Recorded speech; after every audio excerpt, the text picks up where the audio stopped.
Now, Bruce, just look right into the camera lens right here and tell us your name, your age, and where you were born. My last name is Lee, Bruce Lee. I was born in San Francisco in 1940. I'm 24 right now. And you worked in motion pictures in Hong Kong? Yes, since I was around 6 years old. And when did you leave Hong Kong? 1959, when I was 18. I see. Now look over to me, Bruce, as we talk. I understand you just had a baby boy? Yeah. And you've lost a little sleep over it, have you? 3 nights. And tell the crew what time they shoot the pictures in Hong Kong. Well, it's mostly in the morning because it's kind of noisy in Hong Kong, you know, around 3 million people there. And so every time when they have picture, it's mostly, say, around 12 a.m. to 5 a.m. in the morning. I see. They'd love that there.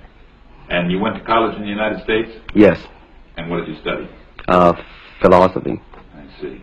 Now, you told me earlier today that karate and jiu-jitsu are not the most powerful of the best forms of Oriental fighting. What is the most powerful of the best form? Well, it's bad to say the best, but in my opinion, I think Kung Fu is pretty good. Would you tell us a little bit about Kung Fu? Well, Kung Fu is originated in China.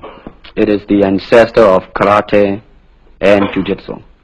It's more of a complete system, and it's more fluid. By that I mean it's more flowing. There is continuity in movement instead of one movement, two movement, and then stop. Would you look right into the camera lens and explain the principle of the glass of water as it applies to Kung Fu? Well, Kung Fu, the best example would be a glass of water. Why? Because water is the softest substance in the world, but yet it can penetrate the hardest rock or anything, granite, you name it. Water also is insubstantial. By that I mean you cannot grasp hold of it. You cannot punch it and hurt it. So every Kung Fu man is trying to do that, to be soft like water and flexible and adapt itself to the opponent. I see. What's the difference between a Kung Fu punch and a karate punch? Well, the karate punch is like an iron bar, whang. A Kung Fu punch is like an iron chain with an iron ball attached to the end, and it go whang, and it hurt inside. Okay. Now we're going to cut, and in just a second we'll have you stand up and show us some Kung Fu and some movements in Kung Fu. Okay. Cut. Got it. Test X2, take 1. Speed. Now look directly into the camera, Bruce. Directly at it. And now give me a 3/4 this way. And hold it. And give me a profile that way, all the way. Good. Hold it. Now come back to a profile on the other side. And hold that. Give me a 3/4 on that side. And then give me right into the camera again. All right. Now the camera will pull back. And Bruce, first show me the movements in the classical Chinese theater. Classical Chinese Well, theater. you know what we talked about in the office. How they walk and how they start to move. Well, in Chinese opera, they have the warrior and then the scholar. The way the warrior walk will be something like this. Walking this way, straight, come out, bend, straight, and then walk out again. An ordinary scholar would be just like a female, a weakling, 90 pounds in Child Atlas. You'll be just walking, you know, like a girl, real, shoulder up and everything. So by the way they walk, you can immediately tell who they are. Right, what character they represent. Now, show us some Kung Fu movements. Well, it is hard to show it alone, but I will try to do my best. All right, maybe one of the fellows will walk in. You want to walk Yeah, in? it would be... Go ahead. Go ahead. Go ahead. Come on, lady. Okay. There you go. Although accidents do happen, but, you know... There are various kind of strike. It depends on where you hit and what weapon you will be using. To the eyes, you would use fingers. Don't worry. To the eyes. Or straight at the face. From the waist, everything on. Hold it just a minute. Let's move this gentleman around this way so you're doing it more into the camera. Okay. Okay, swell. And then there is band arm strike, using the waist again into a back fist. And let's have the assistant director back up just a way. Okay, go ahead. Continue. And then, of course, Kung Fu is very sneaky. You know, the Chinese, they always hit low. From high, go back to the groin. Don't worry. Now turn around the other way, would you, Bruce? Okay. Yeah.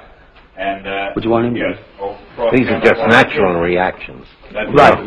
That is Right. natural. Right into the camera. Cheat into the camera a little bit and show this again. All right. Go ahead. There is the finger jab. There is the punch. There is the back fist and then low. Of course, then they use leg straight at the groin or come up. Or, if I can back up a little bit, they start back from here and then come back. All right. It's kind of worried. He has nothing to worry about. Now, No. once again, show us how a good Kung Fu man would very coolly handle it and walk away, rather than get involved in a series of actions. Cut it. Sound. Okay.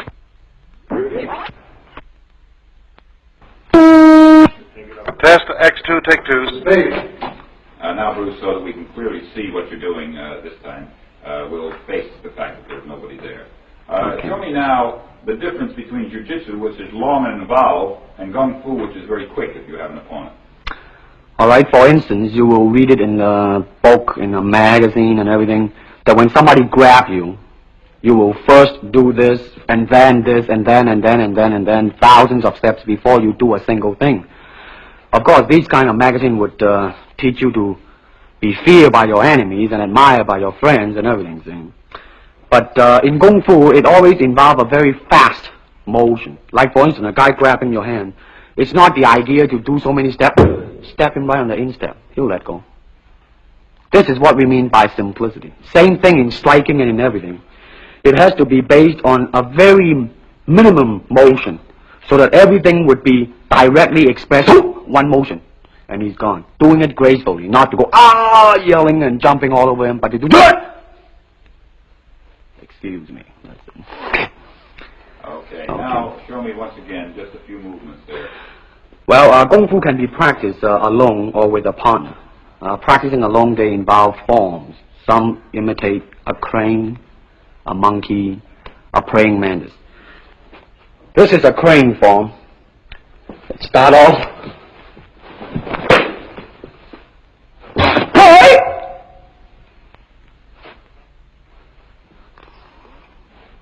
This is one of the movement involved. Show us one more movement, and then we'll be all through. Okay, I'm glad to hear that. They have the tiger that start like a tiger, using claw to claw the face, or the beak of the crane to the eyes. Move.